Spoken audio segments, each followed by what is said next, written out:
ഗവർണർക്കെതിരായ കരിങ്കൊടി പ്രതിഷേധം തടയാനാകാതെ പോലീസ്. മന്ത്രിമാരുടെ സത്യപ്രതിജ്ഞയ്ക്ക് പങ്കെടുക്കാൻ തിരുവനന്തപുരത്തെത്തിയ ഗവർണറെ SFI പ്രവർത്തകർ കരിങ്കൊടി കാണിച്ചത് പോലീസിന്റെ കൺവെട്ടത്ത്. പോലീസ് നോക്കി നിൽക്കെ SFI പ്രവർത്തകർ നഗരത്തിൽ അഴിഞ്ഞാടുകയായിരുന്നു. നിയുക്ത മന്ത്രിമാരുടെ സത്യപ്രതിജ്ഞാ ചടങ്ങിന് വേണ്ടിയാണ് ഗവർണർ തിരുവനന്തപുരത്തെത്തിയത്. SFI പ്രവർത്തകർ കരിങ്കൊടി കാണിക്കുമെന്ന് മുൻകൂട്ടി അറിഞ്ഞിട്ടും പോലീസ് പ്രതിഷേധം തടഞ്ഞില്ല. ജനറൽ ആശുപത്രിക്ക് സമീപമാണ് ഗവർണർക്കെതിരെ കരിങ്കൊടിയുമായി SFI പ്രവർത്തകർ കാത്തുനിന്നത്.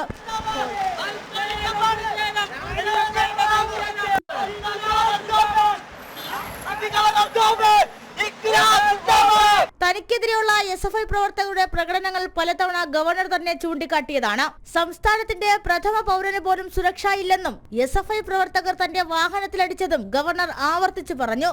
They had hit the car. They have damaged the government property. Have they taken any action? If you don't, if the head of the state can be attacked, why you can't be? ഗവർണർക്ക് ശരിയായ രീതിയിലുള്ള സുരക്ഷാ സംവിധാനങ്ങൾ ഏർപ്പെടുത്തുന്നതിൽ സംസ്ഥാന സർക്കാർ പരാജയപ്പെട്ടു എന്ന് വേണം ഇന്നത്തെ SFI പ്രവർത്തകരുടെ പ്രകടനങ്ങളിൽ നിന്നും മനസ്സിലാക്കേണ്ടത്. ജനം, തിരുവനന്തപുരം.